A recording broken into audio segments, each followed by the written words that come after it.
Hi, Good morning. good morning. Morning. So, Ron, did you hear about why the Scarecrow won an award? Why did it scare? I did not hear about it. No? Apparently it was because he was outstanding in his field.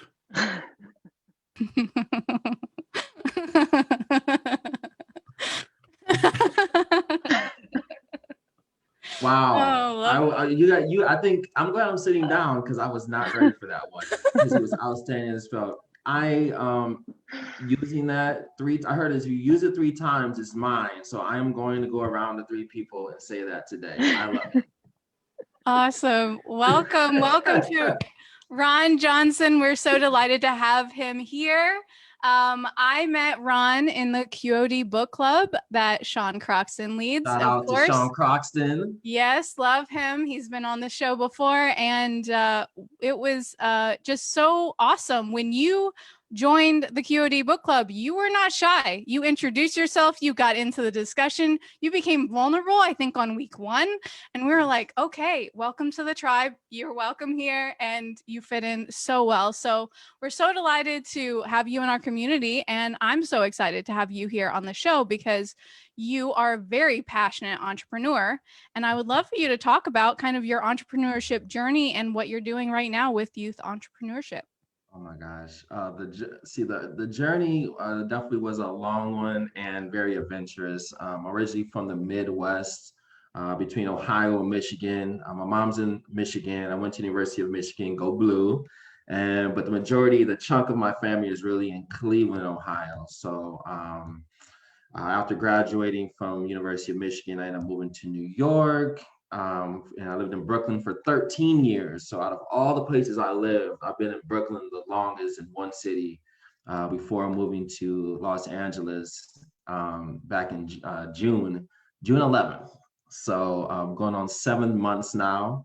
The entrepreneurial journey, I never planned on being an entrepreneur. I actually did not know that I would become one, but New York actually introduced the idea to me and seeing the resources out there. And so I started off owning a grilled cheese restaurant in Brooklyn, and that was after doing like 5 or 6 years in corporate advertising. I realized that that was not a passion of mine, so I wanted to see where can I find my passion. So I took a 16-week entrepreneurship course called WIBO, Workshop in Business and Opportunity, WIBO.org. And it was a 16-week entrepreneurship program. And I built the idea around making grilled cheese sandwiches. And the idea was to do a food truck. But after doing the class, I was like, okay, I don't have $70,000 to buy a truck. Let's start with a pop-up market. And so pop-up markets were really going on. And I did that, and that grew into music festivals. And then I got into a huge pop-up market in Central Park where I accidentally told my boss that I'm going to actually resign and put my 2 weeks in. And I became an entrepreneur from that point on. And that was a very, very, a lot of ups and downs, a lot of learning lessons. And how do I say, the numbers made sense. I did the pop-up market and then the music festivals, and then when I quit my job, I started getting into catering, and then eventually I was able to open up a restaurant. But along that time, if anything that could go wrong did go wrong. All right, so I had a long-term, I had a good friend that was one of the business partners that we didn't see eye to eye. And so that didn't work out. And we had to go to litigation and all that. Had a long-term relationship that did not work out. I had a puppy. My puppy died. I had contractors that walked off the job on me, 2 sets of contractors that walked off the job on me, all like in real time. And this is all while I'm catering and doing pop-up markets. And so eventually I get the doors open through all of that. And at the same time, I'm being tapped by my Weibo program to come back to teach the classes through Weibo. And so I was a group leader and a business coach. And I did that for a few years while opening the restaurant. So my students got to see me opening the restaurant while teaching them, while going through everything that could go wrong situation. So I ended up getting the restaurant open. The restaurant was #1 in Prospect Heights, top 100 places to eat in Brooklyn, but I wasn't making the money that I needed to make. And so I had to make a harsh decision of closing down my restaurant. And two things happened from closing down that restaurant. And one, I got baptized again. I was like, okay, God is real. That's my journey, right? So God is real because I don't know how I made it through that. And the other thing is I start running marathons all at the same time. The first marathon was October 2016, the Brooklyn Half. And ever since then, I've been running marathons. Yes, ever since then. So now I brought all that up to say that I didn't realize this until last year that God has been really working through me with where I'm grooming me on where I need to be. And so with all that being said, I'm still associated with the Weibo program, but I also see that there is an opportunity for teaching entrepreneurship to the youth. And so when I thought about when I was running, me and my mom had a conversation. We were talking about the Flint crisis, and this was like 2017 at this point, and they were going on their 4th year without water. And so my mother and I, we were having a conversation about it all, and we were realizing that Flint's been through so much. You know, the auto industry left, became the poorest city in the nation, the most violent city in the nation, and now their water's been stripped from them for over 5 years. And even though when and if the water crisis gets fixed, you can't reverse lead poisoning. And there's been children that have been drinking lead poisoned water since they were kids, which directly affects their learning abilities, developmental issues. These are all like things that are going to get in the way of actually graduating high school and being employable.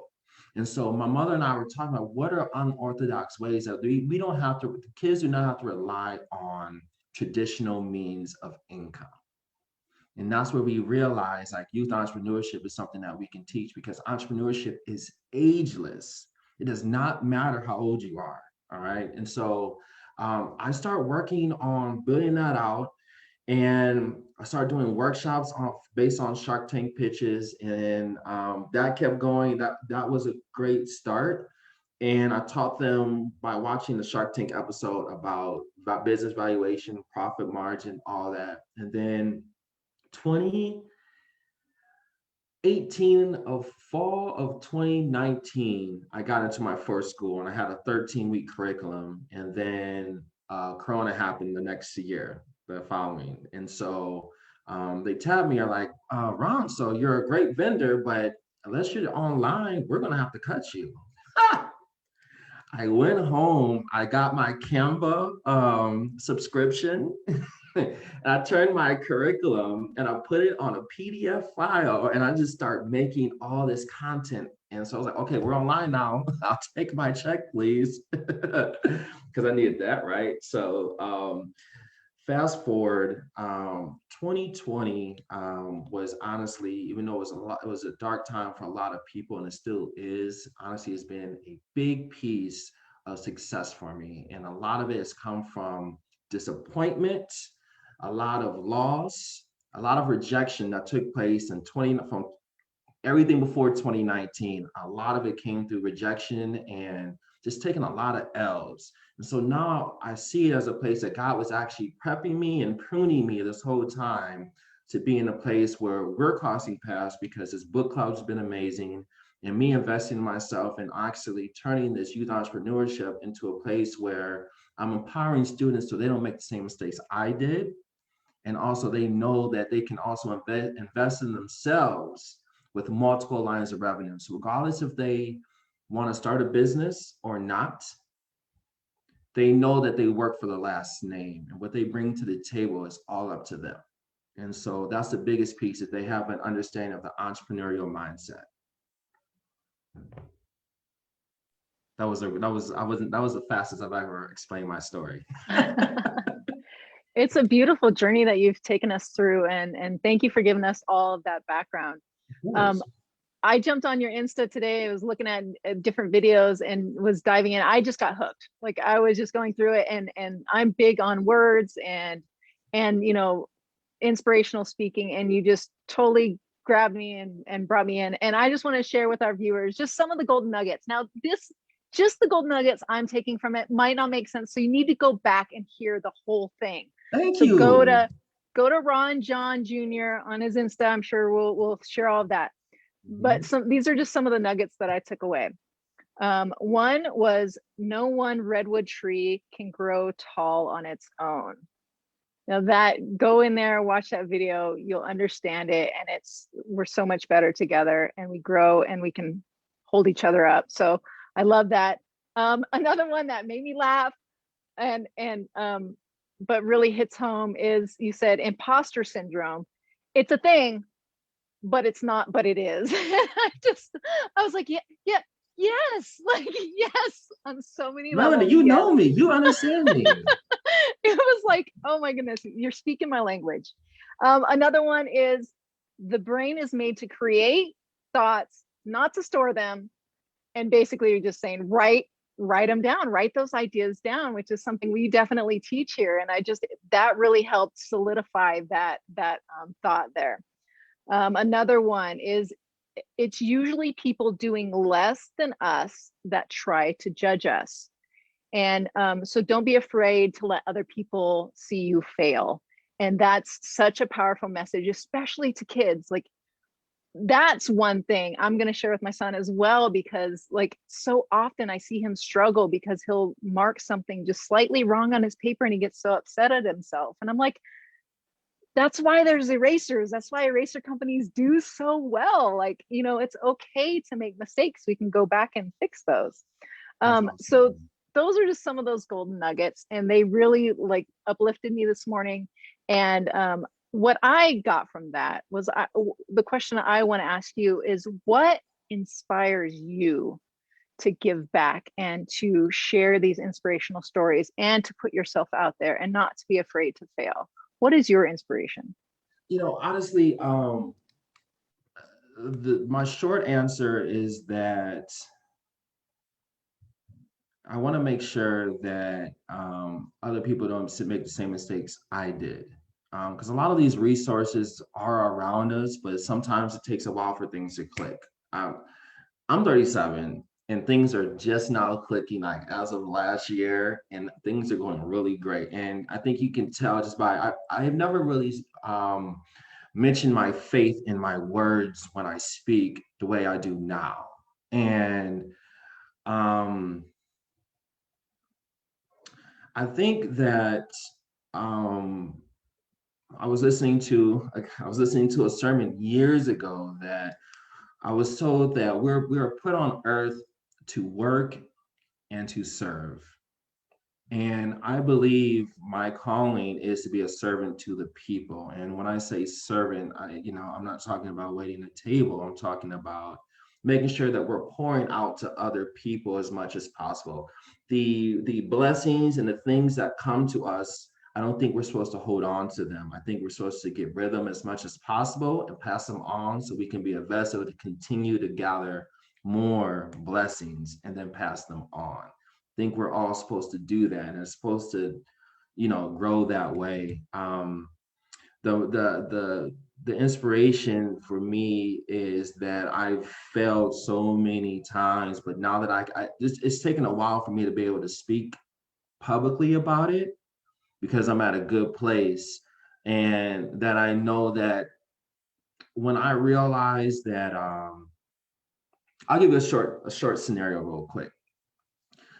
Even when there's been times where a lot of people disappointed me when I was opening up the restaurant. I was hoping people would show up I was hoping that people would show up in areas, and they didn't. And that's something that I held inside, and I really, really held inside, and it became a place where I'm working so hard to prove people wrong. They don't know this, right? I'm in my head, it's like, oh, this person let me down. Okay, well, I'm just gonna show them. I'm just gonna keep working. And I saw a video on Facebook, and it was about a football player who's trying to walk onto a football team, and he goes city to city to get on, and he doesn't get any teams until like a year later he finally gets on, and a reporter comes up to him to his car and asks him what it was. And he said, I came to a point where I realized that I've been trying to prove people wrong this long instead of proving that God is real. And so for me, when I saw that video, I was like, I need to stop worrying about what other people think. And when you have that understanding of not caring when other people are judging you, that is a breakthrough of freedom and empowerment. And that's where that quote comes, well, not the quote, but I don't know where I read it from, is that you'll never be judged by people that are doing more than you. Why? Because they failed, and they're more likely to help you out. The people that are doing less, they're in the spectator seat for a reason. That is a point, and that's all it is. And for me, I'm always being intentional with being in rooms with people that are smarter than me too. So the inspiration is making sure that, Melanie, to your point when you're talking about you say your son. With youth entrepreneurship, I want to create a space where I won't tell this to the kids. I want them to fail as much as possible in my program. So when they get done with it, they're attacking life at a whole nother, they sleep differently. They taste life differently because they fell with Mr. Ron's entrepreneurship program. Now they know they can take off. So that's my inspiration. My last piece, the mission, the opportunity gap. All right. A lot of students are interested in learning about entrepreneurship. A lot of schools are not providing entrepreneurship workshops. And so because of that, they don't know that they could start a business. Does that make sense? Like, it's crossed their mind, but there's no resources to justify, let them know, okay, this actually is a bad idea. Let me go back to not doing this. Like, there's no opportunity there. So there's wealth gaps, there's achievement gaps, but even to have the opportunity to explore entrepreneurship is not there. So that is my whole mission, is to close that opportunity gap. It's great, Ron. When I started looking into who we're interviewing this week and reading your short bio on teaching entrepreneurship, it took me down memory lane a bit to when I was back in high school, and there was an opportunity to go and do some extracurricular stuff at 3M, and that's where we got taught a little bit. It doesn't sound as in depth as what you're teaching, but into the dabbling into the world of entrepreneurship, and we had to come up with a product and sell it, and it was all in a very short space of time, and it really opened up my eyes to the entrepreneurship world, and I think that's where I had a love of it quite early. So I appreciated that going awesome. back down that journey, because it's been a long time since I remembered that. My question to you is, do you have a favorite story from teaching this sort of work that you'd like to share with us? A favorite story. I'm honestly in my story right now. I am in my story right now. So I'll try to make a short story here, but I had for 2020, so for 2019, I was making my 2020 goals, and I only keep it to 6 because we can get overwhelmed by our goals. So I keep it to 6, keep it to 6. Corona takes place. Corona knocks out like 5 of my 6 goals that I had. All right. And one of them was being a summer camp. And so I was in Brooklyn before I moved to LA. I was in Brooklyn brainstorming with my friends about how we can do a summer camp together. And we are like, okay, well, Corona's here. We can't do anything now. Like it's a done deal. And so what happens is that I end up scratching the idea, and I actually literally crossed it out. And then I end up moving to LA, and I find out that Google Classrooms is free for everybody. And so through a mentoring program that I'm partnered with, Elevate Your Game in Compton, LA, they're one of my partners that's invested in me. I end up learning about Google Classrooms, and I created my own classroom. And I was like, you know what? I've been running these marathons to bring awareness to Flint, Michigan. And I have people that have been sponsoring it. And so now, because of that, I was like, you know what? Well, you guys just sponsored unlimited kids to have a free summer camp through my youth entrepreneurship program on my Google Classroom. And so I just put the word out. And so now from then, we had like 60 signups. Now I'm down to 7 kids, but they've been rocking with me since June to date. And the thing is, the beauty of it all is they all come from different corners of the country and they've never met each other before. And they get to cross collaborate and they are all different ages. And they've been signing in like clockwork. And I have a 4th grader, Shruti. We call her Boss Lady. She can bust down a business valuation, a cash flow analysis, and profit margins like that. If you ask her to do it, she can tell you what you're worth like that. All right. And so that's something I'm excited about. And also, because of that, shout out to Michaela Almer. She was on Shark Tank. And this is my very first pitch. My class for my youth entrepreneurship is to talk about Michaela Almer because she was on Shark Tank. She wrote a book. And so now this semester, we're going to be doing book club. Shout out Sean Croxton. And we're going to be reading this book together, all 7 of us. And I'm actually going to be implementing this into my curriculum moving forward now. So that's my short story that out of Corona, to this, I have kids connected from all across the country, and we're having books, and we have even 4th graders that are doing the work of high school students. That's awesome. Oh my gosh. I love all of that. So Ron, we are very much invested into self-development because that's where we think the change can happen is when we change within ourselves, we're able to impact more lives. And so I would love to know a little bit about the habits that you utilize in your life to stay on top of your game, to stay motivated, to keep going.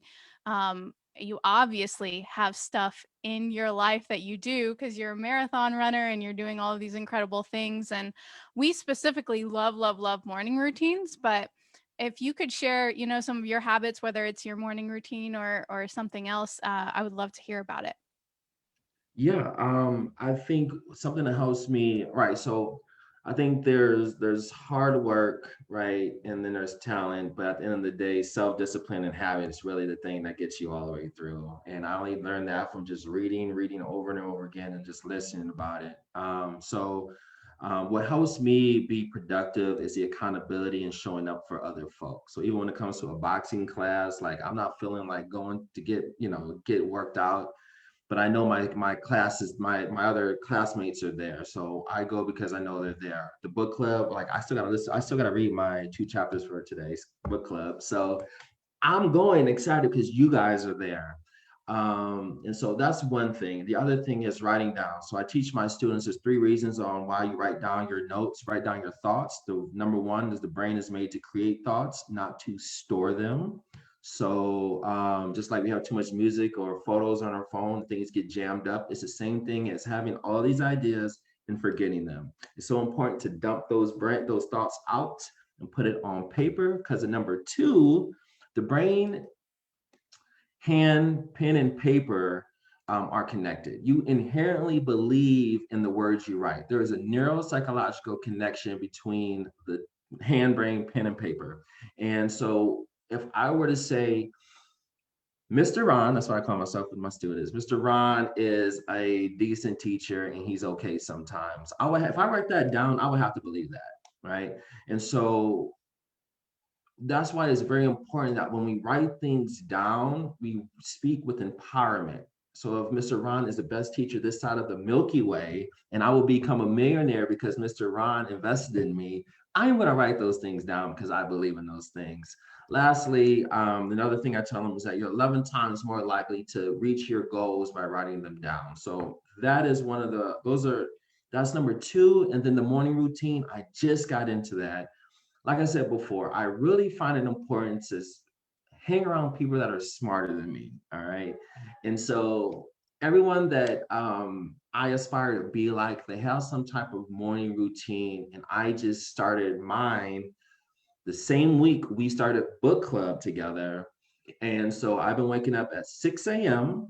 and I do 30 minutes of devotional. Right now, I'm reading a 40 chapter book. I'm celebrating Lent right now. And it's talking about the book is called God is in the Hard Stuff. So when things are not going as planned, how can you still hold on to faith? Because you can hold on to faith in the dark, you can hold it through faith through anything. And so this has been very inspiring. My uncle told me about the book, so I got it. And then the running. I have a running group with, I run already, and I have to make sure that I run with other people. And I can see that I sleep differently and I actually feel better as well through running. And so those are my habits right now that I pretty much don't have to write them down. You guys see me looking in the corner because I have it taped on my wall right here by my laptop. That is just a reminder to wake up, devotional, read, and then run, and then get my day started.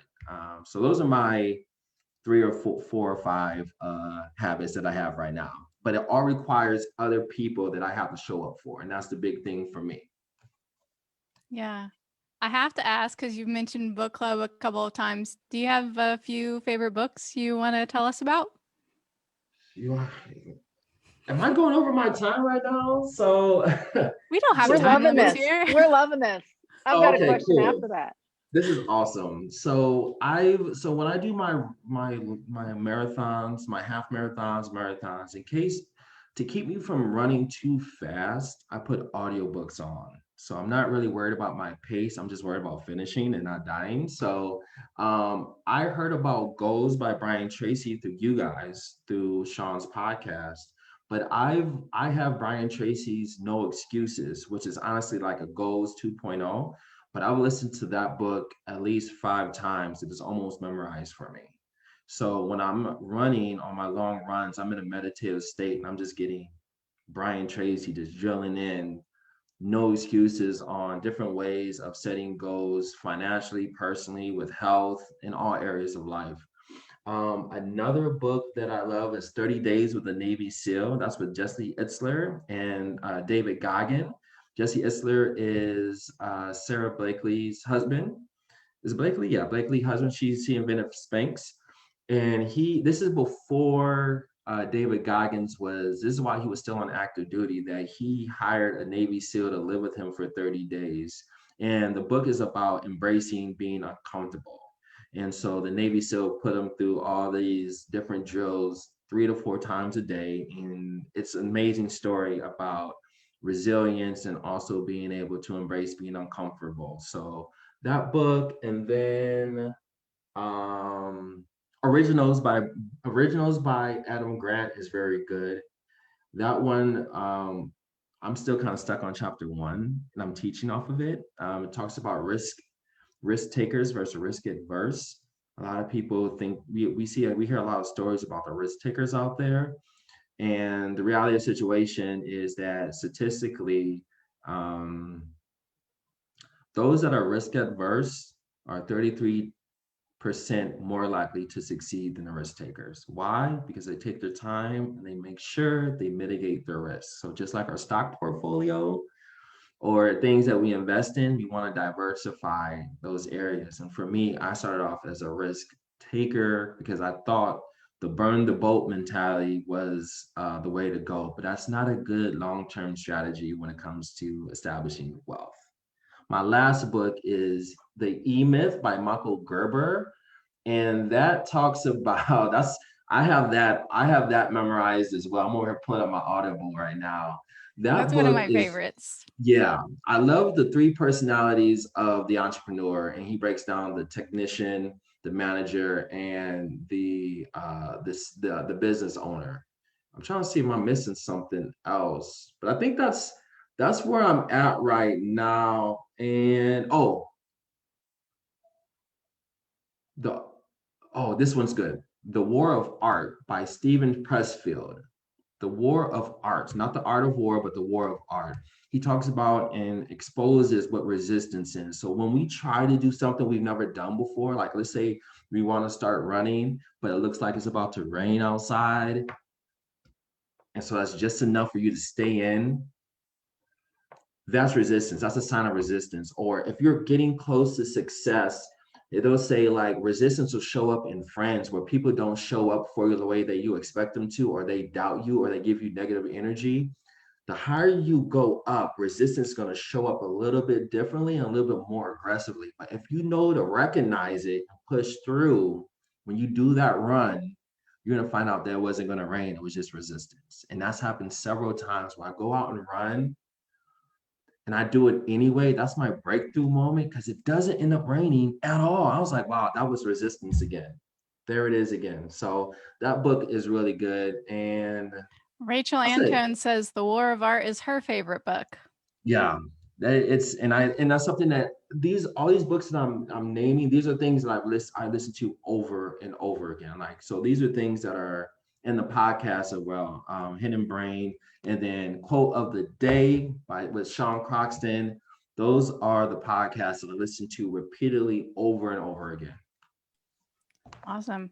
Mel, did you have a question? I did. I got to ask, what's your favorite marathon?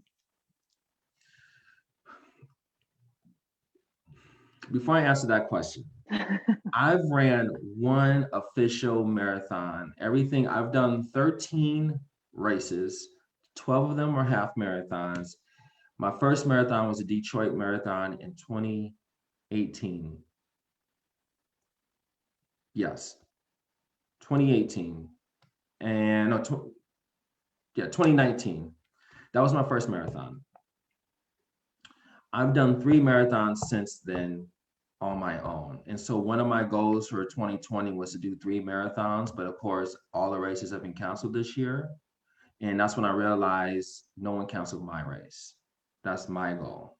And so I ran 1 marathon through New York before I left New York to go to LA. And then I ran 2 marathons here in LA once I got here. Those have been my 4 full marathons. Overall, across all the races, the Brooklyn Half Marathon is by far my favorite. And then second would be the DC Half Marathon. Mile 6, there is a steep incline that goes a mile long. And I remember getting to mile 6, and I see this incline, and I literally laughed out loud to see how steep this thing is. And then right at the bottom of the hill, before you go up, there's a guy in a Mr. Incredible suit that's rooting you on. Last piece to it is that while you go up this hill, they have pictures of fallen soldiers all the way up that hill. Huge pictures. So like while you're going up these challenges in life, like you just really have to remember, like, there's people that are doing this, and we have to remember that there's some people that didn't make it, and there's some people that are really driven by protecting others and investing in others. And so when you're going up this hill, those pictures of literal soldiers that have passed on are just enough to get you to the very top, and that's only half of the marathon. So Washington DC is one of my favorites, and I shout out to the Rock and Roll Marathon series. Yes, check out the San Diego one. That's awesome. Yeah, I wanted to say, I can't imagine running a marathon by yourself. Like, you were talking about how you have support, and you know, that's what really kind of helps you, and yet here you are running a marathon, you know, just because you know that's what you want to do. That's so impressive. Like, wow. Yeah, I mean, that says a lot about who you are. The restaurant, like, I sprinted through that thing, and I wasn't supposed to. I was driven, I was running, I was operating off of fear and proving other people wrong, and that's not long-term strategy, and that's where it all snapped. And so now for me, it's like, make sure my phone's charged, right? Get a dope playlist, and also line up my audiobook. And so having those tools helped me get through, but that's also my me time, and knowing that it's not really the 26.2 as a whole, but it's worrying about mile 1, and then worry about mile 2 when I get done with mile 1. Eat what's on my plate before I get up and then get another one, you know? Wow. Awesome. Ron, tell us what you've got going on now. Where can people find you if they want to connect with you? Yeah, so I'm very connected on everything. So, but right now it's Ron John Jr. on Instagram. You can find me. Um, yeah, I was like, I think that's my main piece of contact right there. But I'm on Facebook. My email address is ron at tritonconsulting.nyc.com. Triton, Triton, Consulting NYC. Triton is the moon of Neptune. It is the only moon in a solar system that orbits the opposite direction. So, in terms of entrepreneurship, it's the symbol for me of being able to go your own path, but being able to coexist at the same time. So that's to me the definition of the entrepreneurial journey is coexisting, but taking your own route. Where else you can find me? 2022 goals, taking entrepreneurship to virtual reality. You're gonna catch me there for 2022. I'm playing no games right now. That's the goal that I've been claiming for 2022, but I'm probably gonna get started this summer and creating entrepreneurial experiences in the virtual world. Wow. Oh. Mic drop.